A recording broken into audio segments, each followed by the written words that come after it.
Un jour, il y a quelques semaines, il m'a dit écoutez, maître, il faut que je vous dise la vérité, c'est moi. C'est moi. Et c'est dans le cadre d'une énième dispute conjugale que les choses ont mal tourné et que celui-ci se retrouve donc à l'origine de la disparition de sa femme. Une mère de famille disparaît en pleine nuit, sans laisser la moindre trace. Près de 5 ans plus tard, son corps n'a toujours jamais été retrouvé. Pourtant, aujourd'hui, son mari est jugé pour son meurtre. Alors que s'est-il réellement passé cette nuit-là? Le 15 décembre 2020, à Cagnac-les-Mines, dans le Tarn, Delphine Jubilard, infirmière de 33 ans et mère de 2 enfants, passe la soirée chez elle avec son mari Cédric. Le couple traverse une période difficile, leur séparation est envisagée, les tensions sont nombreuses. Mais rien ne laisse imaginer que cette nuit deviendra l'une des plus grandes affaires criminelles françaises de ces dernières années. Au petit matin, Delphine a disparu. Selon Cédric Jubilard, son mari, il se réveille vers 4 heures du matin et découvre que sa femme n'est plus là dans la maison. Son téléphone est resté à l'intérieur, son sac est toujours là, sa voiture est garée devant le domicile, et pourtant, Delphine est introuvable. Les gendarmes arrivent rapidement sur les lieux. Très vite, une question intrigue les enquêteurs.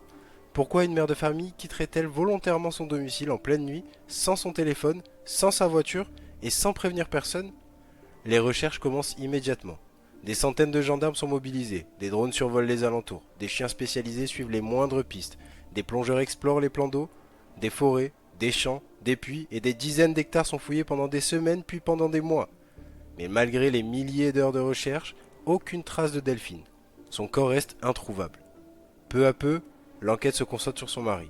Les enquêteurs relèvent plusieurs incohérences dans ses déclarations. Des témoignages viennent fragiliser sa version des faits. Pour les magistrats, les indices s'accumulent. En juin 2021, Cédric Jubilard est mis en examen pour meurtre sur conjoint. Depuis ce jour, il affirme être totalement innocent. Mais l'affaire continue d'évoluer.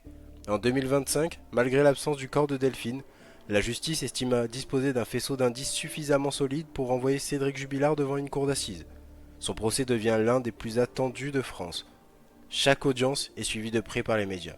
Chaque déclaration est analysée et chaque nouvel élément relance les débats. Mais une seule question demeure. Où est Delphine Jubilard? Aujourd'hui encore, personne ne peut répondre avec certitude.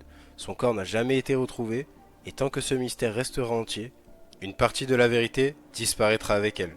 Le dossier reste ouvert.